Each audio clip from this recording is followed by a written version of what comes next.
Another week into the James Harden saga and still no resolution. However, are there some clues that could potentially signal his future plans? We'll break all of it down here on Philly Take with RB. Perfect.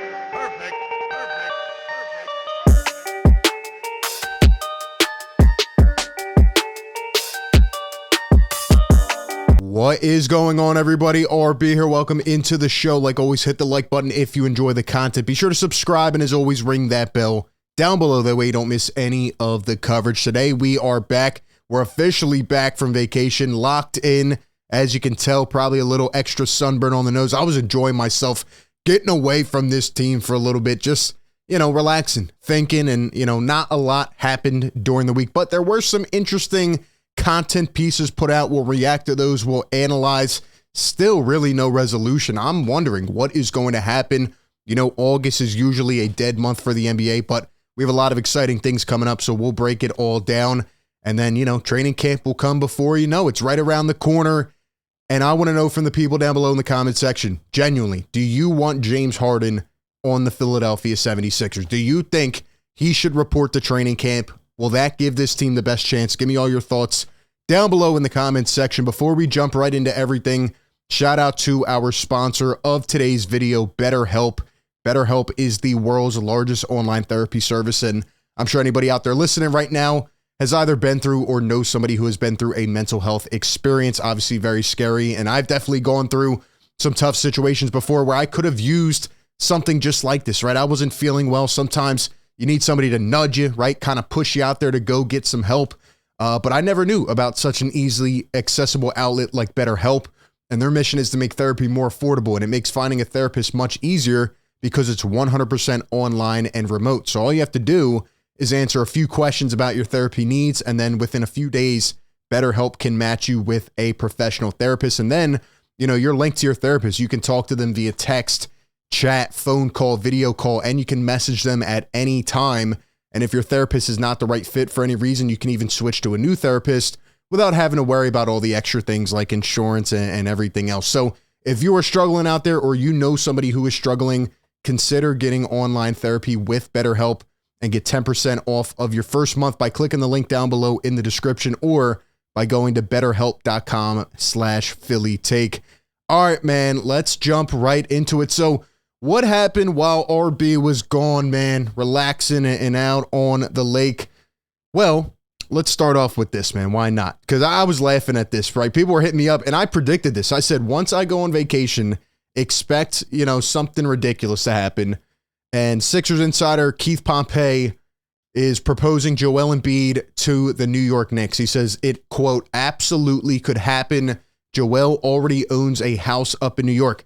This came one day after Joel Embiid got married. Shout out to Joel Embiid. Congratulations, right? Obviously became a father. Now he's a husband. And he had his wedding up in the Hamptons, I guess at Michael Rubin's house. Who knows? But, obviously after the all-white party a couple weeks ago, Joel was up there. All the boys were there, right? He got married. And I feel like because he got married in New York, Keith Pompey put together that he could eventually go to the New York Knicks, which I was just laughing about because I predicted that something like this would come out while I was gone. Speaking of Joel Embiid, here are his teammates at the wedding. And of course, right, this sparked a huge conversation. Why? Because who's not in the picture? Who's not in the picture? Oh, right. James Harden.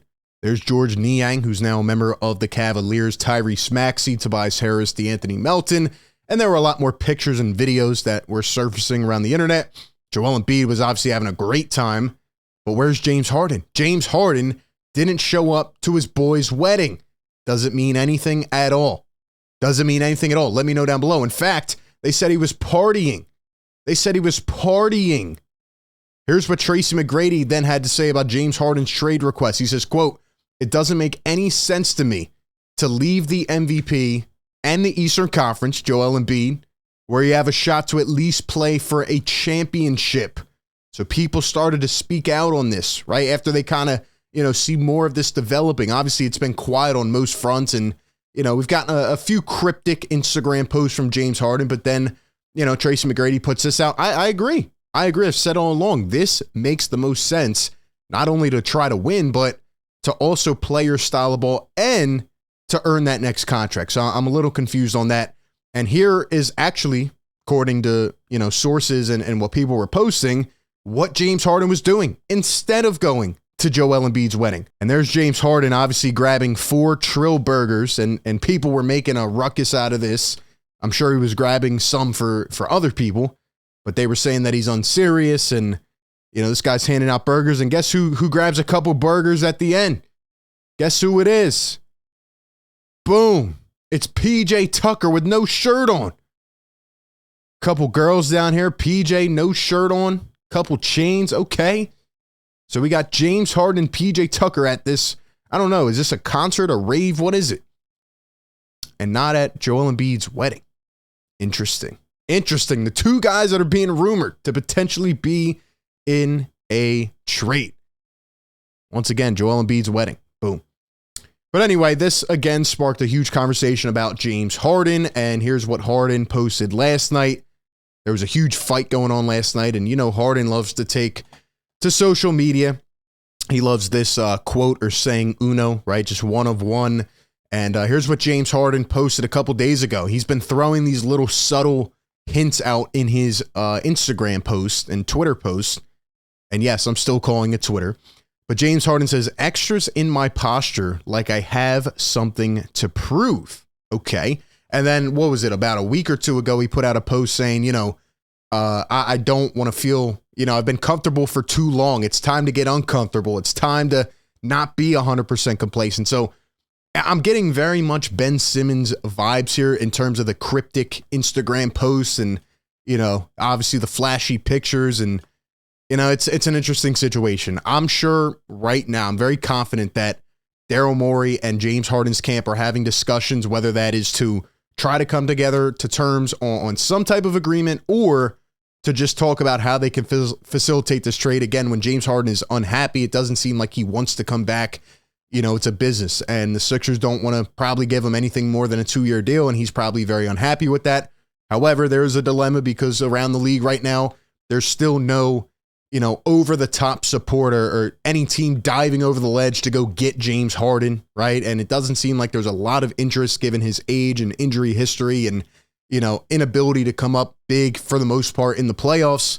And again, the Sixers are stuck. That's where we're at. Like, there is nothing else to analyze until they make a decision with this. And it seems like both sides are, again, standing their ground. But, I just don't believe that it is going to result in a trade to the Clippers. That's been the number one rumored thing. And I just don't believe it's going to happen. I don't believe it's going to happen. Here's what was put out this week from Kyle Neubeck. He says the Clippers have been, quote, unserious in trade talks for James Harden. And again, here's why it will not happen. There is no value for the Sixers in terms of making them a championship team. If they want to build for 2024, maybe they do it. But I see Daryl Morey, again, bringing in Nick Nurse, trying to compete this year, and trading James Harden for Terrence Mann and Robert Covington and Norman Powell is just not going to move the needle, right? Man, I just don't see that making the Sixers a better team. And it says here, even the Clippers, Harden's preferred destination, have been unserious about what they're willing to give up. The prevailing sentiment seems to be that Harden is still valued, but on the team's terms, which is a shift from the franchise-defining clout Harden had at his peak. The rumors are they don't even want to give up Terrence Mann. And there's a lot of Sixer fans out there saying, oh, Terrence Mann would do this, this, and that. He's a good player, man. He probably would shine in, having more of a role somewhere else like Philadelphia. But let's not forget, right? Terrence Mann's going to be 27. It's not like he's a second-year, 22-year-old player who, has such a long leash in front of him. Like, Terrence Mann's going to be 27. He's getting close to prime, and I don't know. I think people are overvaluing him and the Norman Powells and the Robert Covingtons. It's just not going to move the needle, and Daryl Morey is not going to trade James Harden unless he gets a star. The only way I see Harden going to the Clippers and getting his wish granted is if a third team hops in and somehow routes a star to the Sixers. That's the only way I see it happening. Otherwise, again, this is going to drag on. This is going to drag out. And James Harden had an interesting quote. He was on an interview with USA Today Sports, and he was talking about player empowerment. He was talking about the Dame situation, which has, gotten really out of hand at this point. And here's what he had to say. Is this a clue about his potential future? He says, I see both sides, because I went through it. The organization wants to do what's best for them. They don't want to give a player that's basically one of the best players they ever had in the organization away for nothing or for less than what he's worth. And then I get the player's side as far as wanting to play and wanting to be somewhere because it's the right situation for you, for your family or yourself or whatever the person's going through. So I see both sides. If they can meet in the middle and kind of come to an agreement and figure it out, then that is the best scenario. Is he kind of hinting here like, maybe he wants to come together on an agreement because there's no other value out there and he can't get what he wants? Or is he just simply talking about the Dame situation objectively? Or is he trying to interject, what he wants a little bit into this? I wouldn't want an organization to send someone somewhere where they wouldn't want to be because you built a real relationship with that person. They've done so many great things for your organization, your franchise, but then you don't want to give them away for nothing. So I get both sides. It's just to find a balance, meet in the middle, and hopefully both sides can come to an agreement. So is that a little bit of foreshadowing? Is that what James Harden wants? Is he going to be back with the Sixers for training camp?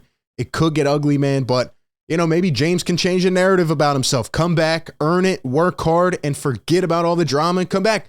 Maybe that would, paint a better picture, in terms of what people are talking about right now with his whole situation. So I don't know. There's not much substance. We'll just have to wait and see how it plays out. But give me your thoughts and predictions down below in the comment section. As always, appreciate everybody for tuning in. Be sure to like, comment, and subscribe. With that being said, I will catch you all on the next one. Peace.